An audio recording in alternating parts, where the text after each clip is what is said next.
Hello, welcome to Philosophy Roulette number 152, where we get philosophy on the internet and read and review it live. So let's see what the front page of Phil Papers has today, if anything. AI in society, so many AI in society. This is basically more biometric. This is kind of like biomedical ethics. Depends where you put AI, really. The hard problem of AI, right? Well, let's give them a clicky. Review the phenomenology. Portuguese, I can't read Portuguese. Let's see what we've got. Nope. Yeah, that's 114. Mental time trial is 1 to 20. It's a little busted. Oh yeah. Then we looked. This came out a few days ago. Let's see. We read this one over here. So I think this is one of those double columned paper journals. This is really 1 to 18, not 1 to 9. But let's just take a quick look at the paper there, see if it's available. No. Which is too bad. And let's see the hard problem of AI rights. Take a look at that one too. Not available. Okay. But we give him a look. This is a lot of French. I can't read French. Well, shucks. That's my deficiency, not their fault. Argument and computation. Bioethics. Oh, so much bioethics. Let's see what's forthcoming from argument and computation. Let's see. Long. Alright. Recognizing rhetoric and science policy arguments. Interesting. Let's see what we got.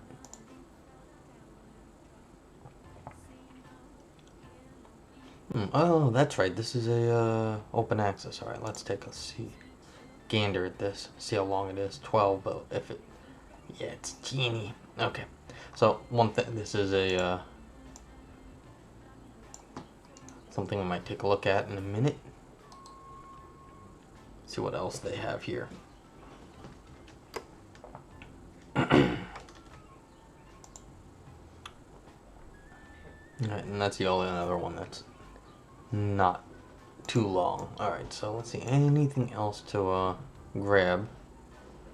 Boys, might as well do that science one. Ooh, disputatio. Digital or fictional? Interesting. Let's see what that's like. Disputatio.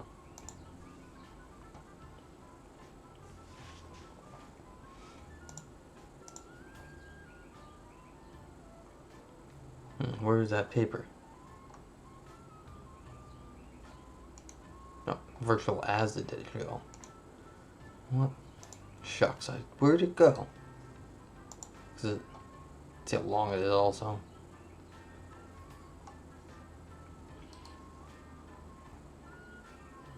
$2019. Oh, okay, so it just got uploaded maybe?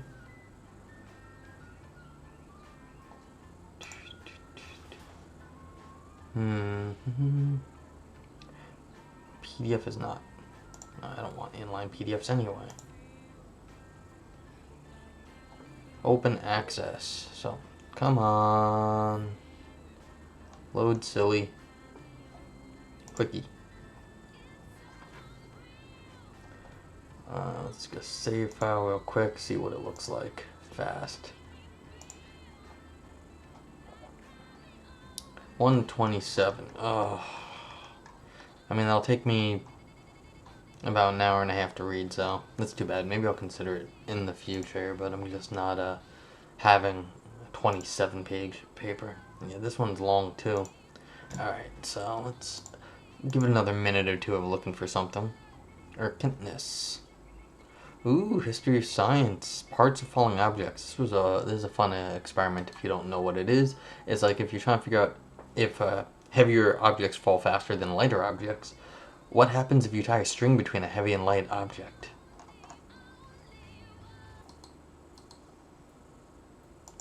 Does like one pull the other one down? And how thin can this string be?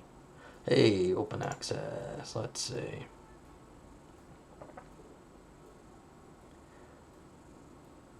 22.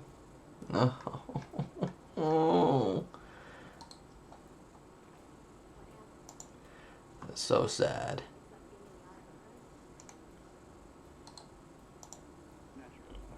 See if Arcantus has anything else.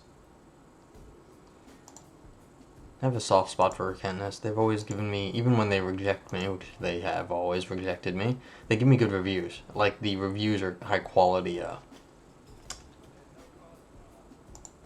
The comments are good. Alright, so we've seen all this stuff here. Yeah, because I've reviewed these papers. Let's see, go all the way down. Ooh, they publish a lot.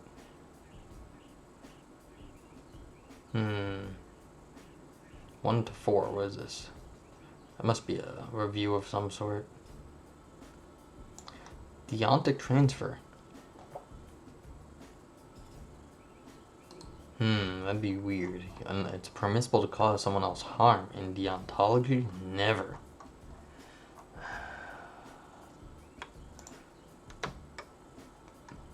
Let's see if we can get a hold of it.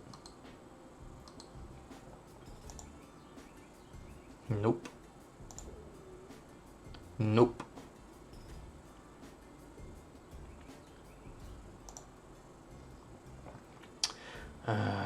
Shucks. Yeah, this is too long.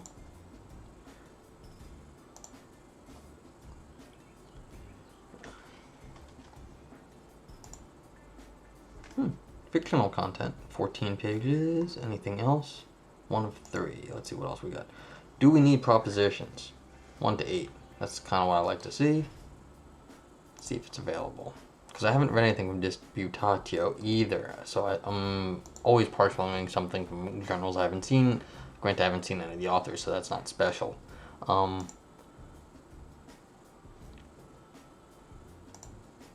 This Sciendo website's a little funky.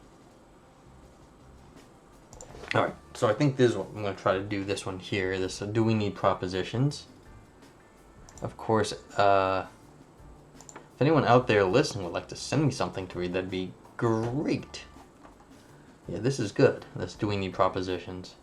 I like this. Okie doke. So that's available. It's only, as they say, 8 pages. Gordon Barnes is the author. And if you want the link, I'll put it in the chat.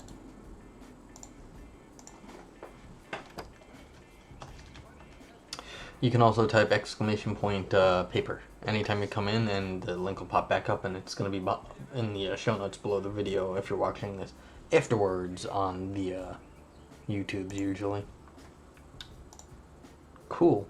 So, no abstract.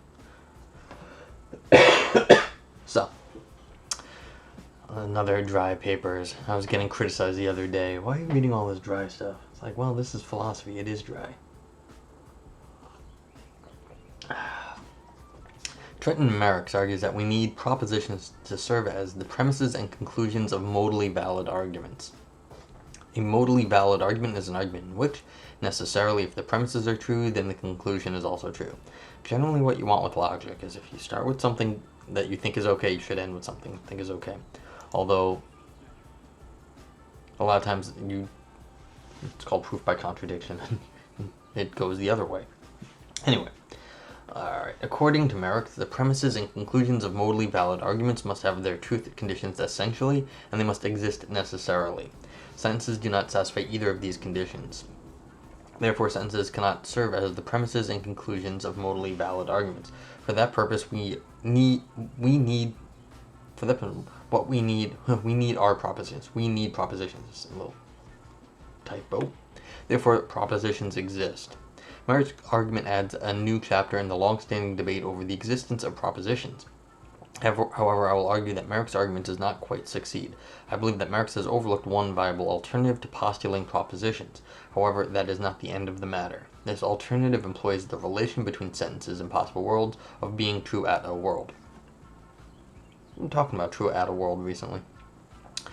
People like that concept. This relation is notoriously problematic, especially in this context. Many existing analyses of this relation quantify over propositions. Those analyses will be of no use in this context where the purpose is to avoid any ontological commitment to propositions. The most salient alternative is to take the relation of being true at a world as primitive and unanalyzable. Thus, we are faced with a familiar sort of trade-off between admitting certain entities into our ontology on the one hand and accepting certain facts as fundamental and unanalyzable on the other. Do we need propositions? It depends on the comparative merits of accepting propositions as abstract entities and accepting truth at a world as an unanalyzed relation between sentences and possible worlds. A modally valid argument is an argument which necessarily, if the premises are true, then the conclusion is also true. It is very plausible to suppose there are such arguments. Marx offers the following familiar example. 1. All men are mortal. 2. Socrates is a man, therefore 3. Socrates is mortal. Necessarily, if 1 and 2 are true, then 3 is also true. Now suppose that the premises are and the conclusion of this argument are sentences. Sentences have their truth conditions only contingently. For any sentence S, we could have used S in such a way that had different truth conditions from its actual truth conditions. According to Marx, this fact about sentences makes them ill-suited to serve as premises and conclusions of modally valid arguments. So, if anyone's listening, of course, Socrates is mortal. It's not Socrates is equal to mortal. So it's like you could say, well, that would make this sentence false. So there's different readings of the sentences. It has to represent a certain proposition. Socrates has the property of being mortal. So it's very easy to mess with even simple sentences, especially what the copula here is and how you understand it.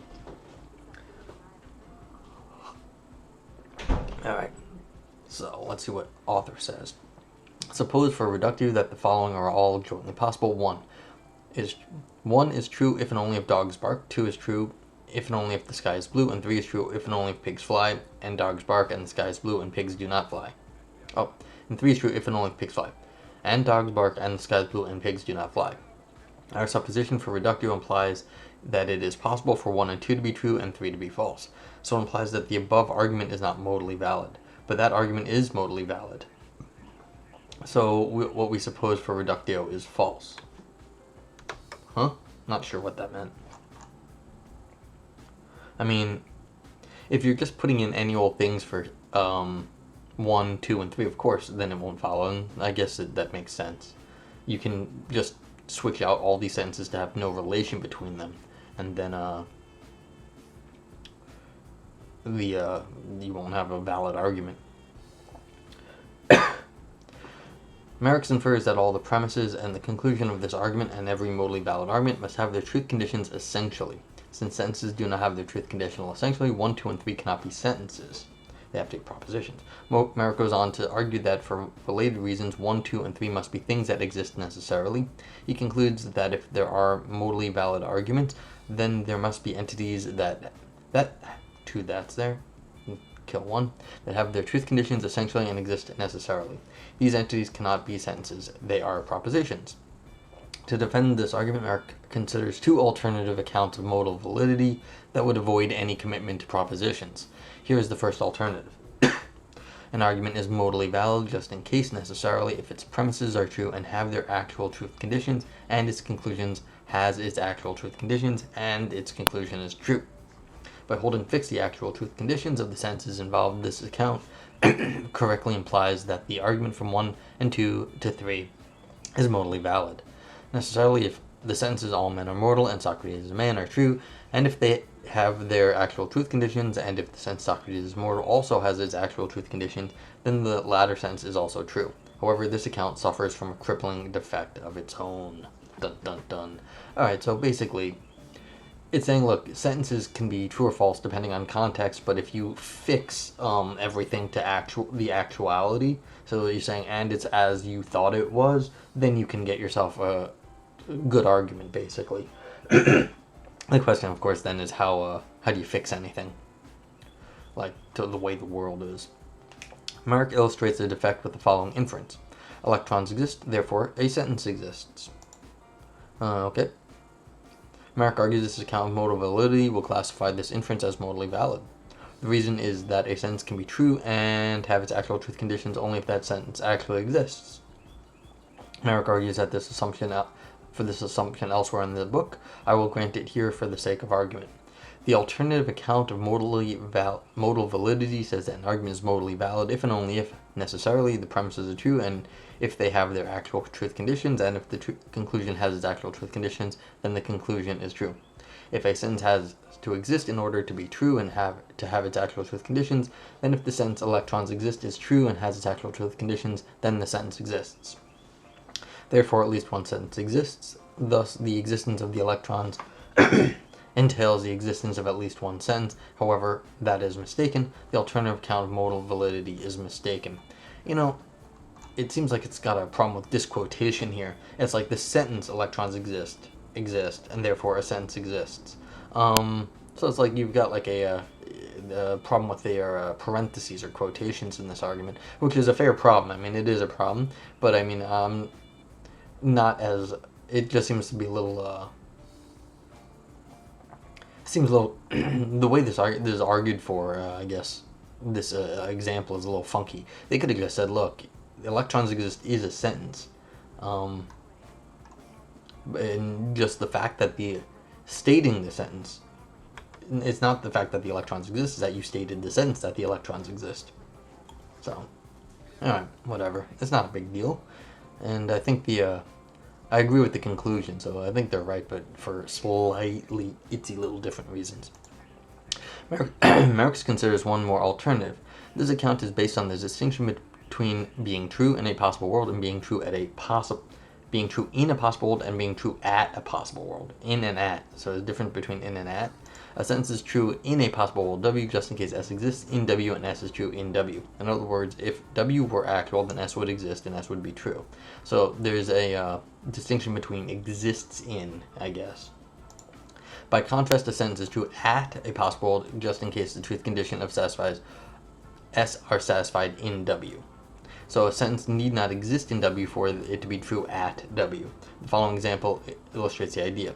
There is a possible world W in which there are no sentences. The sentence there are no sentences is true at W because its truth conditions are satisfied in W, but it is not true in W because it does not exist in W. With that distinction, Marx states the alternative account of modal validity. According to the second account, an argument is modally valid just in case its conclusion is true at all possible worlds as opposed to in all possible worlds, at which opposed to in which its premises are true. So it's sort of like you're describing the world, but not something in the world. You're describing the whole world. Okay, that's fine. This account will also classify the argument from 1 and 2 to 3 as modally valid for any possible world W. If the sentences all men are mortal and Socrates is man are true at W, then the sentences Socrates is mortal will also be true at W. This account correctly classifies the argument as modally valid. It also avoids any commitment to the existence of propositions.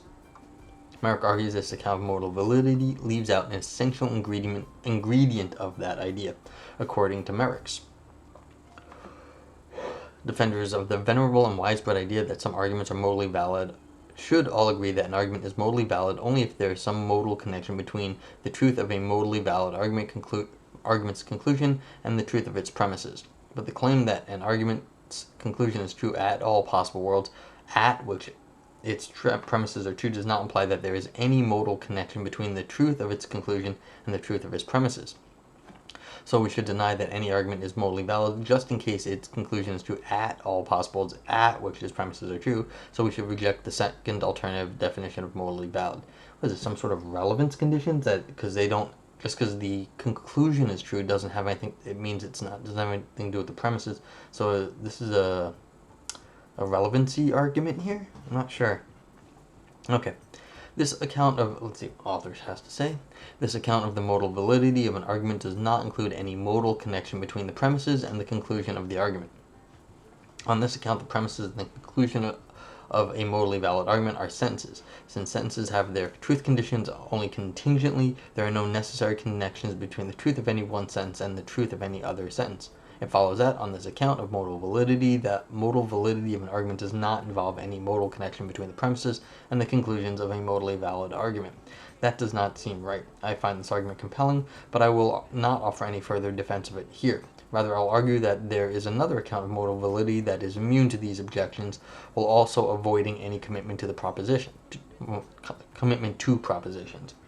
The alternative is essentially a hybrid of Merrick's two alternative accounts. Okay. Suppose that we combine Merrick's two alternative accounts of modal validity into a single account. I once got criticized when I was like an undergrad. I put some two things together, and they were like, you took the worst part of both of these arguments and put them together. I can just see Merrick's being like, so we don't like A and we don't like B, and you're putting A and B together, and it's like that's supposed to be better. And you're like, why? Take all the bad things. Yeah, if anyone has questions, please let me know. Suppose that we combine them into H. An argument is modally valid if and only if, for any possible world W, if the premises have their actual truth conditions and the premises are true at W, and if the conclusion also has its actual truth conditions, then the conclusion is also true at W. Okay, so we've got both. Has the actual truth conditions and it's also true at W.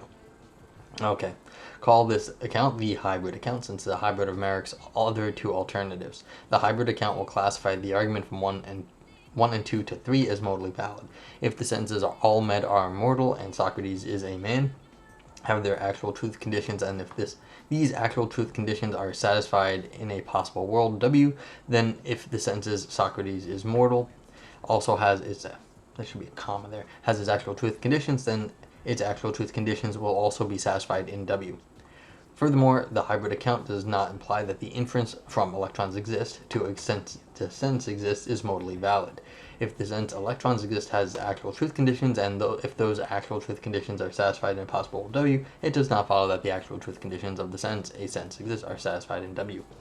Okay, so yeah, I see what's going on here. The actual truth conditions of electrons exist can be satisfied in a possible world without the actual truth conditions of a sentence exists also being satisfied in that world.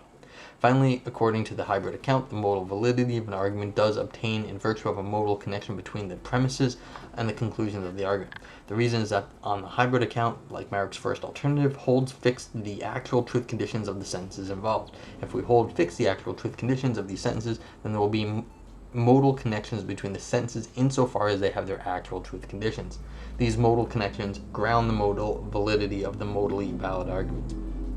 Yeah, so we've got a two-tier thing here going on. At that their actual truth conditions hold, that guarantees that the conclusions are necessitated by the premises, because those conclusions will always follow from the premises. Then the modal account guaranteeing that the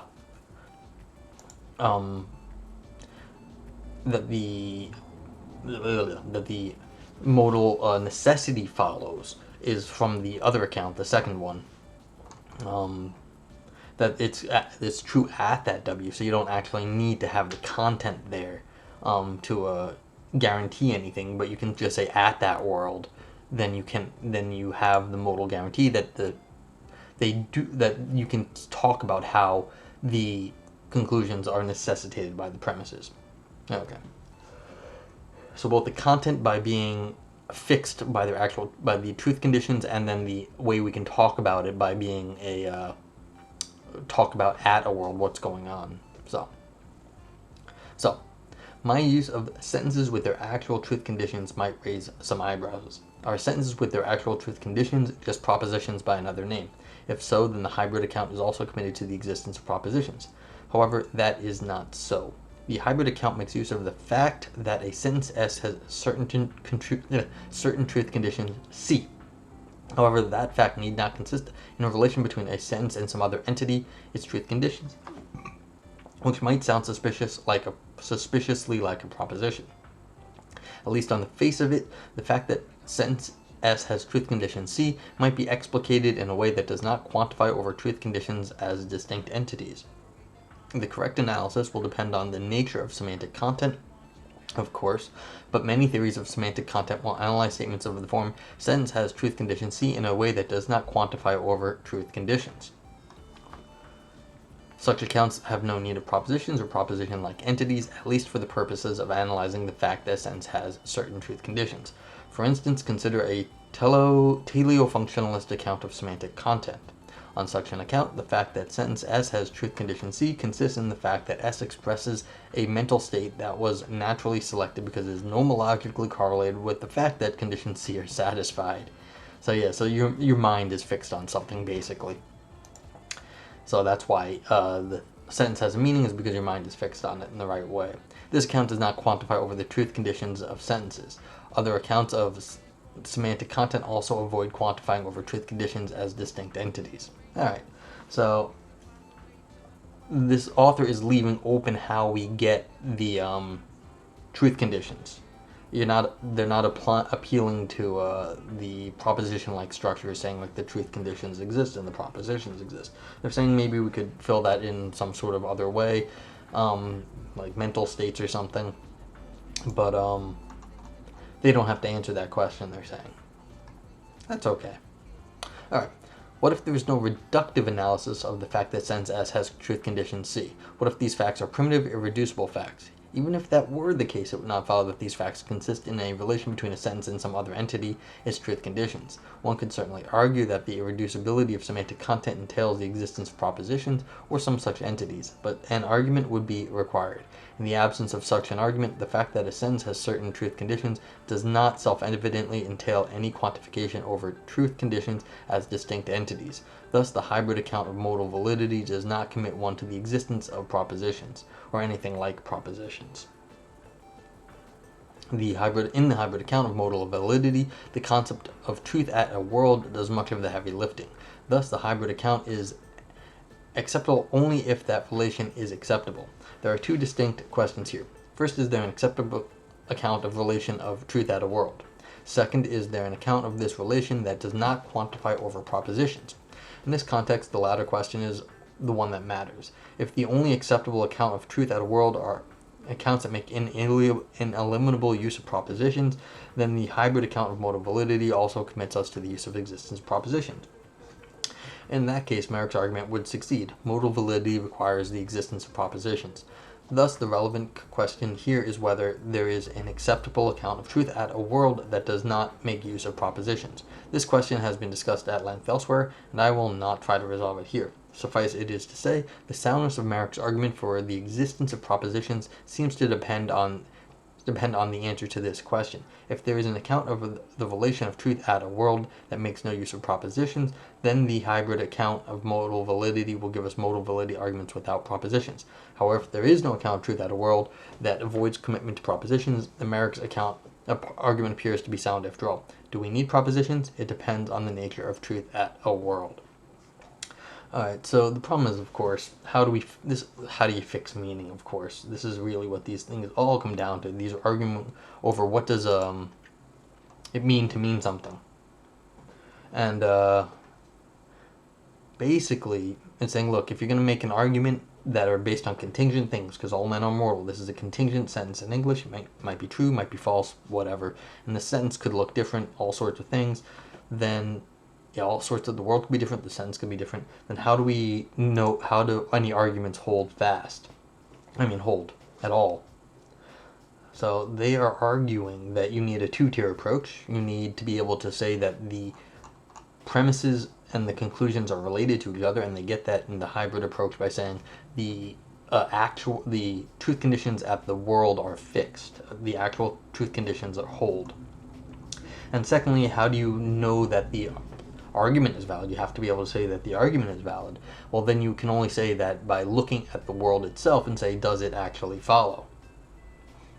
So, at the world versus in the world. So you've got the content in the world by the truth conditions, and then you've got the analysis, which doesn't rely on anything in the world, on the hybrid account. Where was that hybrid H? By analyzing it. So the two-tier.